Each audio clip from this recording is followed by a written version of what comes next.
Herzlich willkommen, liebe Zuschauerinnen und Zuschauer, zu unserem heutigen Gespräch mit der wunderbaren Christina Kaczynski-Kozel. Ich freue mich sehr, Sie heute begrüßen zu dürfen zu unserem Gespräch zum Thema musikalische Phänomenologie. Christina Kaczynski-Kozel ist Pianistin, Klavierlehrerin und Expertin im Bereich der musikalischen Phänomenologie. Sie war viele Jahre lang Meisterschülerin bei dem weltberühmten Dirigenten Sergiu Celibidache und hat mit ihm die Grundlagen der musikalischen Phänomenologie sehr tief erarbeitet und damit ihre eigene Methode entwickelt, musikalische Phänomenologie, insbesondere am Instrument Klavier, weiterzugeben. Ich freue mich sehr, dich heute hier begrüßen zu dürfen, liebe Christina. Es ist mir eine große Freude. Wir kennen uns ja schon sehr lange. Wir kennen uns seit meiner Internatszeit an der Schule Schloss Salem, an der Unterstufe Burg Hohenfels, wo ich bei dir Klavierunterricht nehmen durfte. Und das war eine große Erfahrung für mich. Christina ist für mich eine ganz besondere Klavierlehrerin. Sie ist ein unglaublich empathischer Mensch und das macht den Klavierunterricht mit ihr zu etwas ganz Besonderem. Ja, sie nimmt allein schon an der Körpersprache wahr, wie es einem als Schüler geht, die feinsten Stimmungen, und das ist was ganz Besonderes. Und es hat mir damals sehr geholfen, auch das Heimweh zu überwinden. Also die Klavierstunden mit Christina waren für mich immer ein ganz besonderer Trost. Und später haben wir uns dann wiedergefunden. Christina lebt inzwischen in den Vereinigten Staaten, in den USA, in der Nähe von San Francisco in Kensington. Und dank Skype sind wir in Verbindung und tauschen uns aus über musikalische Phänomenologie, über Musik und alle wichtigen Themen des Lebens. Herzlich willkommen, liebe Christina. Vielen Dank, Mona. Und es ist mir ebenfalls eine Riesenfreude. Erstmal, dass wir uns schon wiedergefunden haben, weil das ist, glaube ich, das dritte Mal in unserem Leben. So das erste Mal in Hohenfels, dann in München und jetzt hier. Und das finde ich sehr besonders. Wir haben uns nie ganz verlassen, aber die Distanzen haben es etwa in Grenzen gehalten. Ich kann mich noch erinnern, das erste Mal, wie ich dich gehört habe, und da war, ich kam zum Unterrichten und ich hörte vom Wohnzimmer, so hat man das genannt, mein Hohenfels und in Salem, das Wohnzimmer. Genau. Da habe ich unterrichtet mit dem wunderbaren Steinway und der wunderbare Blick in Badener Landschaft. Und ich hörte Töne und ich dachte mir, wow, wer spielt denn da? Und das war Mona. Und da fing unsere Zusammenarbeit an. Und es war immer eine Freude zu entdecken, wie begabt du warst. Du hast ja so eine spannende Geschichte als Musikerin, also eine unglaublich spannende Erfahrung, was du mir schon berichtet hast. Ich weiß noch längst nicht alles, aber es ist faszinierend, was du mir erzählt hast von dem Maestro Sergiu Celibidache, mit dem du die Grundlagen der Phänomenologie erarbeitet hast. Und darauf würde ich heute gerne näher mit dir eingehen. Ich glaube, viele Zuschauerinnen und Zuschauer können auch sehr davon profitieren, weil es ist für die Musiker und auch alle anderen sehr wichtig, um die Musik in ihrer Ganzheit zu erfassen. Und vorab, viele von euch werden von der Phänomenologie schon mal gehört haben, aber vielleicht nicht alle. Christina, wenn du das kurz zusammenfassen könntest, was bedeutet Phänomenologie eigentlich genau? Gut, also was bedeutet Phänomenologie? Wenn man schaut auf Wikipedia, die werden sagen, da ist eine sehr berühmte Phänomenologin, die sagt, wenn man es definieren könnte, wäre es falsch. Aber Phänomenologie, das ist das Logos der Phänomene, das Studieren von wie die Phänomene auf den Mensch wirken, auf die menschliche Bewusstsein. Ja, also es ist jetzt nicht die Studie der Akustik so mit Nummern. Es ist die Studie, wie nimmt der Mensch Klang auf? Wie verarbeitet der Mensch Klang? Und das ist eine faszinierende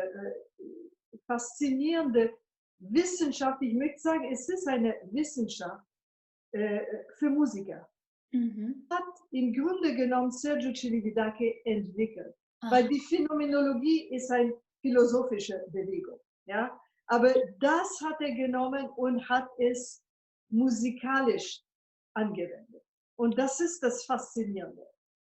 Ja, das ist sehr faszinierend. Also von allem, was ich bislang von der Phänomenologie verstanden habe, es ist eine tiefe Wissenschaft, die ja zurückreicht in die Antike.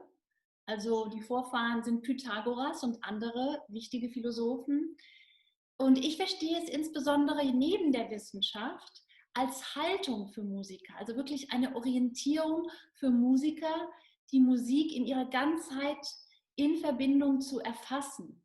Und Celibidache hat ja auch einmal gesagt, die Phänomenologie erlaubt es uns, unsere Einmaligkeit, also unsere Einzigartigkeit, das, was uns unvergleichlich macht, in der Musik auszudrücken. Welche Erfahrungen hast du damit? Ja, das ist wunderbar. Und das hat man erlebt mit Celibidache bei Konzerten, meine Güte.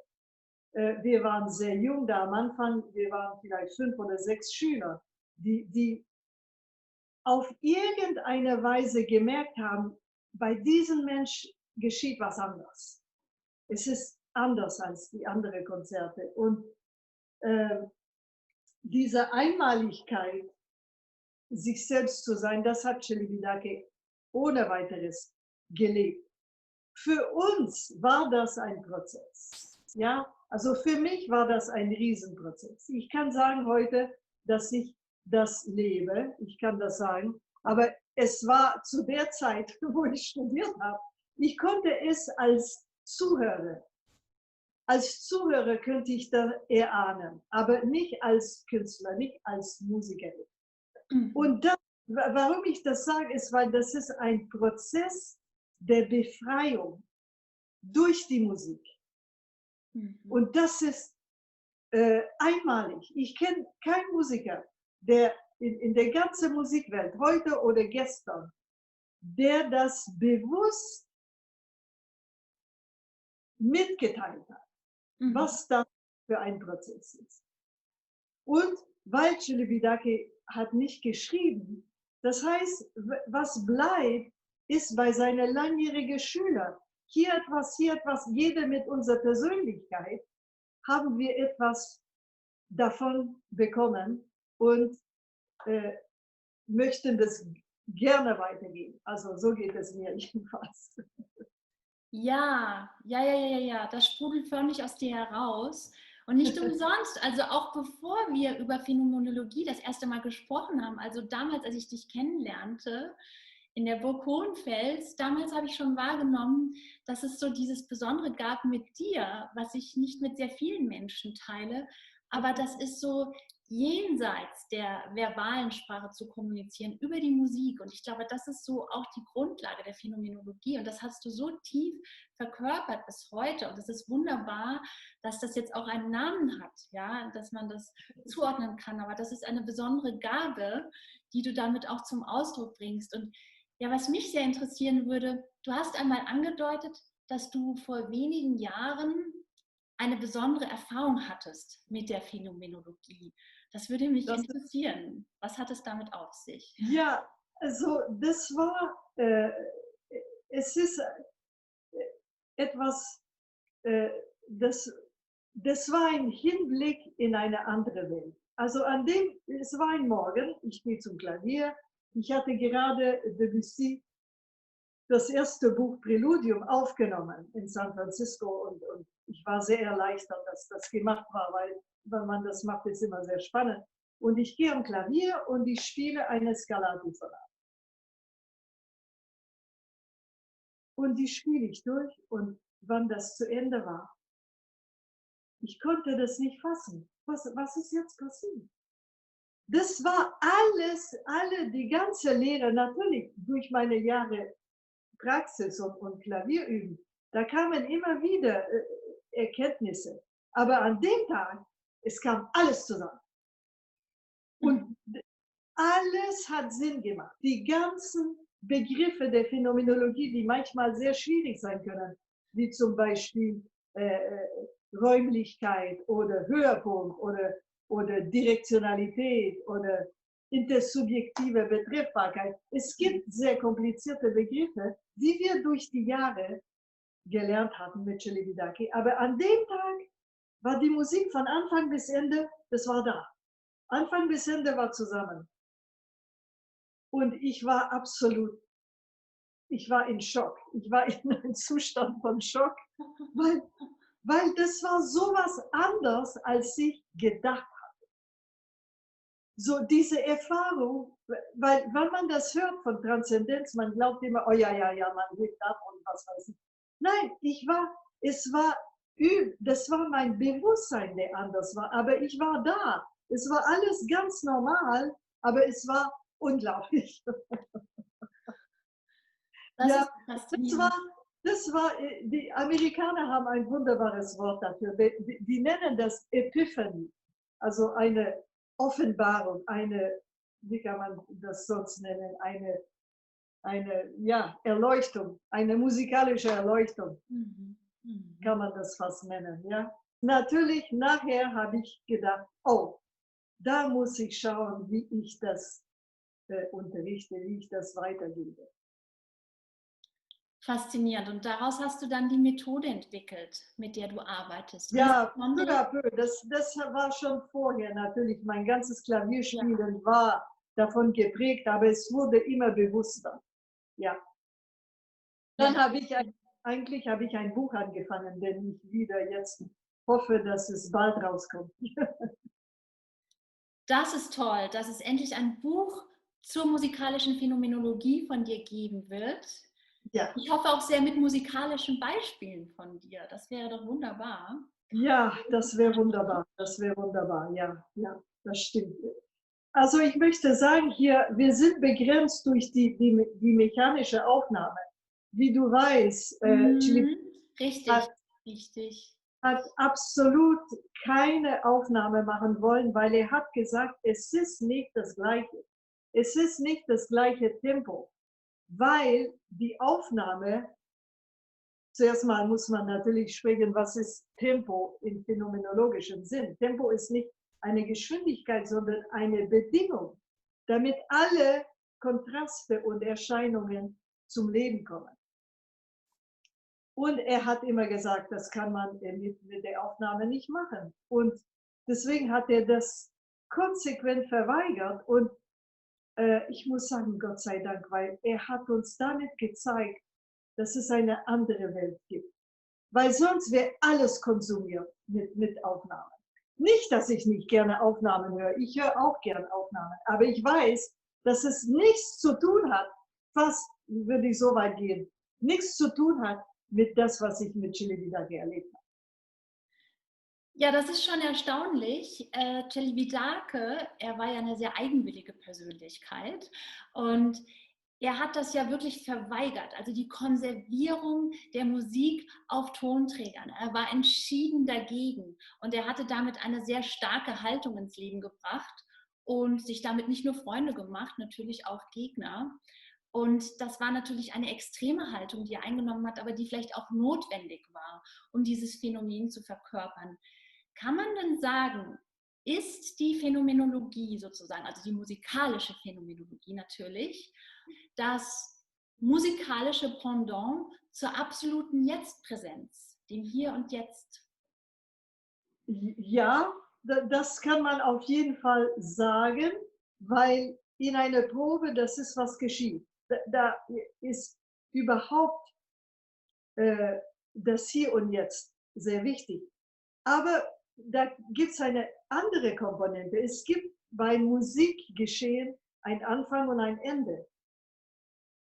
Ja, es ist nicht beliebig, was passiert in dieser Zeit. Es gibt einen Zug des Entstehens und dann vergeht das. Ja, und dieses Phänomen des Leben, die Töne zum Leben bringen in dieses Geschehen, darum geht es in der musikalischen Phänomenologie. Mhm. Sie in Das Verbindung heißt, miteinander setzen. ja, was du sagtest, ist richtig, nur es setzt voraus sehr viel Kenntnisse, um dieses im Jetzt zu sein. Ja, Verstehst du? ich verstehe. Natürlich ist es sehr anspruchsvoll, auch gerade in Verbindung mit dem Klavier oder mit anderen Instrumenten, weil natürlich ist es erstmal eine Voraussetzung, das Instrument zu beherrschen und dann auf dieser Grundlage eben die Prinzipien der musikalischen Phänomenologie anzuwenden. Also es ist nicht so einfach so, oh, ich bin jetzt hier da und klimper ein paar Tasten.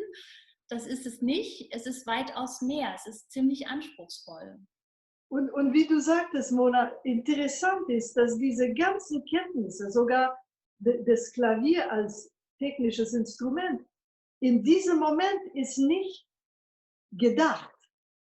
Ja, man vergisst das, weil man verbindet sich mit dem Klang. Also es ist so, dass der Klang im Grunde genommen ist die Verbindung zwischen das Materielle und das höhere Wesen, das höhere, der Kosmos oder wie man es nennen kann. Weil der Ton ja geht zurück zum Kosmos durch seine Obertöne. Ne?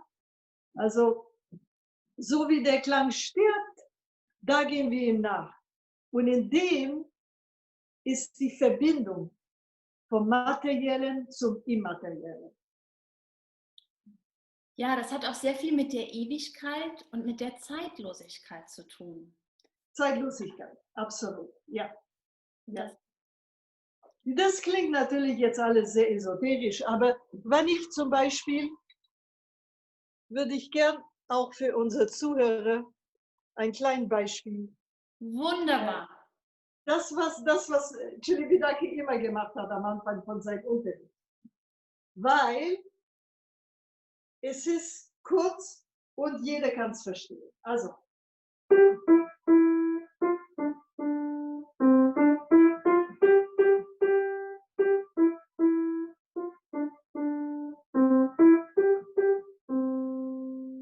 Erste Phrase.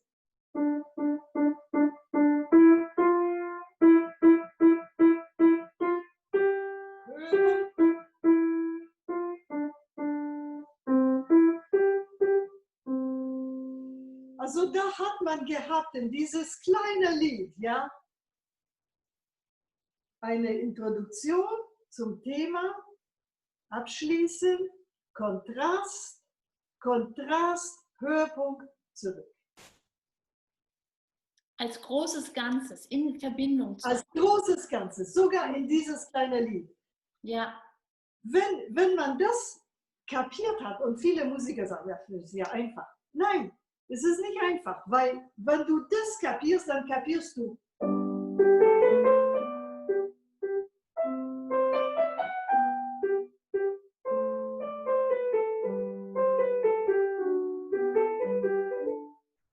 Und du kapierst.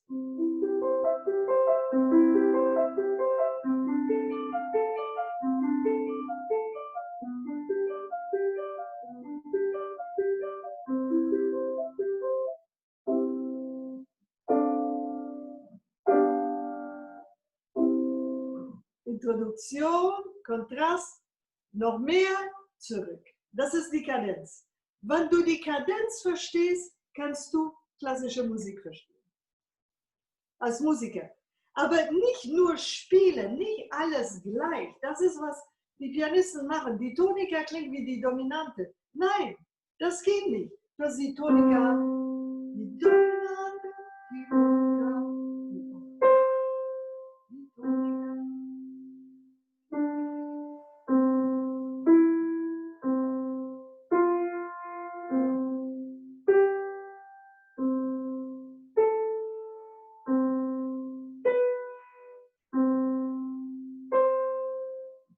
Warum kommt man zurück auf die Tonika? Weil die Tonika ist die Basis in unserem tonalen System.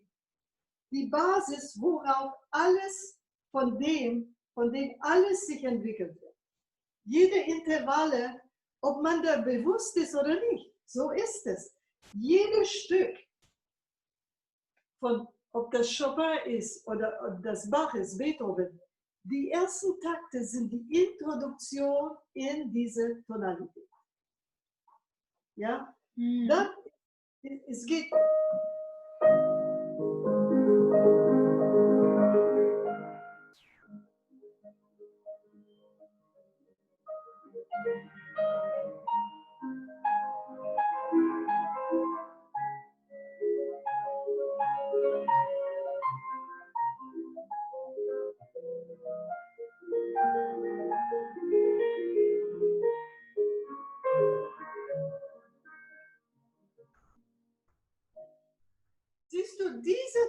von der Chopin-Etüde war das Äquivalent von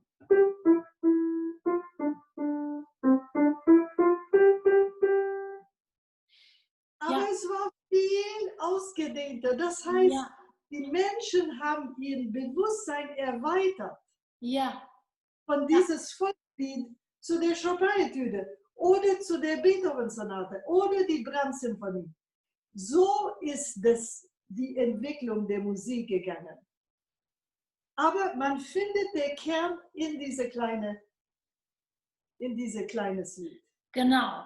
Also das Prinzip ist anwendbar auf alle Kompositionen und natürlich auch auf die anspruchsvolleren oder technisch schwierigeren, aber das Prinzip bleibt immer gleich. Also wenn man das Prinzip einmal erfasst hat, dann wendet man es eben entsprechend auf die anderen Werke an. So ist es. Das Rachmaninow ist oder ob das Händchen klein. Natürlich. Das ist viel mehr technische Bravour, viel mehr Fertigkeit, viel mehr Schönheit. Man kann das sagen natürlich auch, weil klassische Musik beruht auf das Prinzip der Schönheit. Das ist die Schönheit, die uns berührt. Das ist die Schönheit, die uns anzieht. Wie Celibidache immer sagte, das ist der Köder. Ohne diese Schönheit, warum sollten wir dazuhören? Aber diese Schönheit, obwohl viele Werke wieder und wieder gespielt werden, erscheint nicht immer mehr. Diese Schönheit erscheint nicht immer, weil wenn das nur die Noten sind, die gespielt werden, dann entsteht keine Schönheit. Entsteht keine Bindung zu dieser. Es geht eigentlich, wenn ich es recht verstehe, geht es weg von der Willkür. Vielleicht findet man häufiger so eine gewisse Willkür. Es wird willkürlich gespielt, vielleicht technisch sehr gut, aber willkürlich. Und wenn diese Willkür vorherrscht, dann findet man nicht die Schönheit des großen Ganzen. Ja, darum geht es. Weißt du, da sprichst du über etwas sehr Interessantes, die Willkür. Es ist so, dass dieses Prozess des Musizierens ist natürlich wie alles andere mystische oder spirituelle oder wie man es nennen will, das Unsichtbare.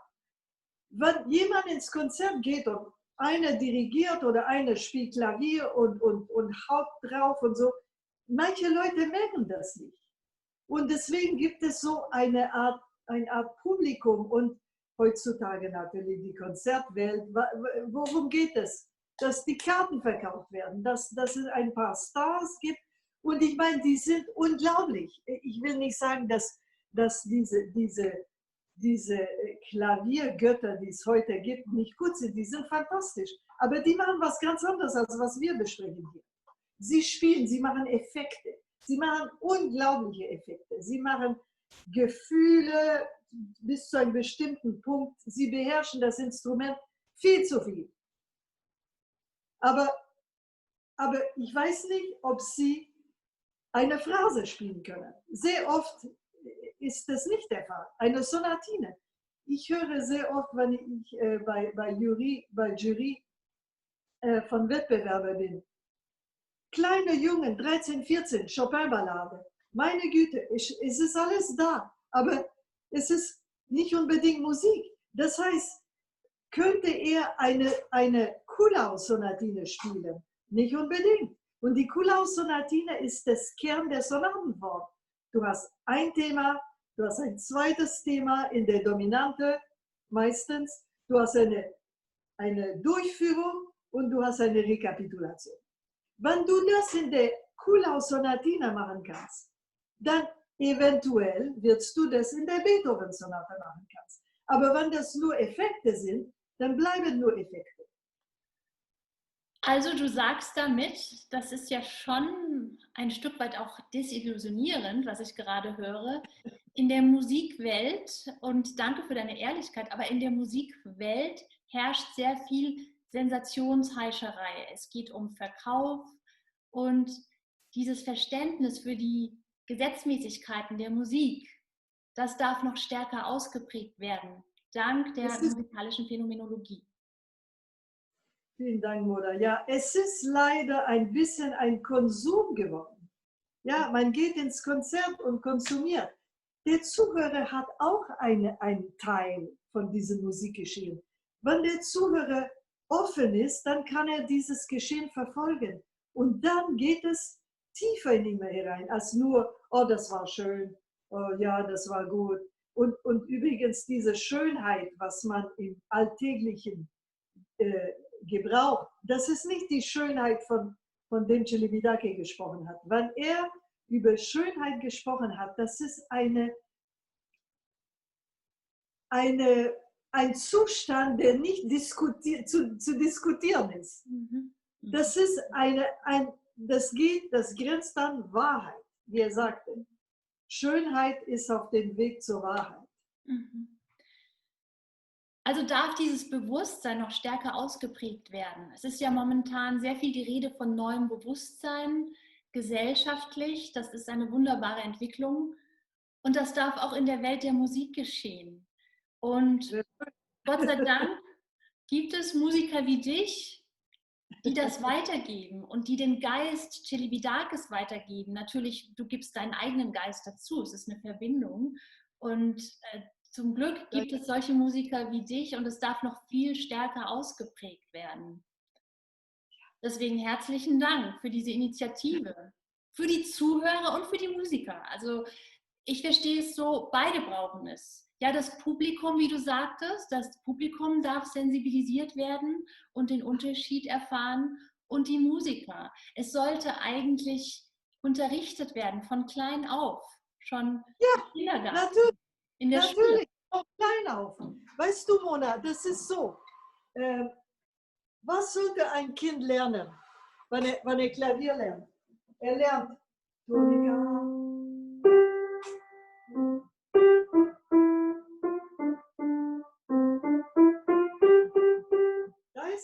Da ist was geschehen im tonalen Bereich, ja?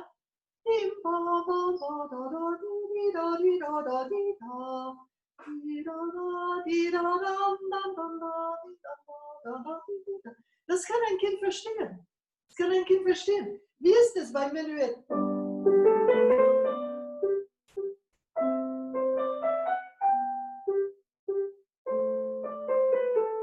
Diese Phrasierung kann ein Kind verstehen.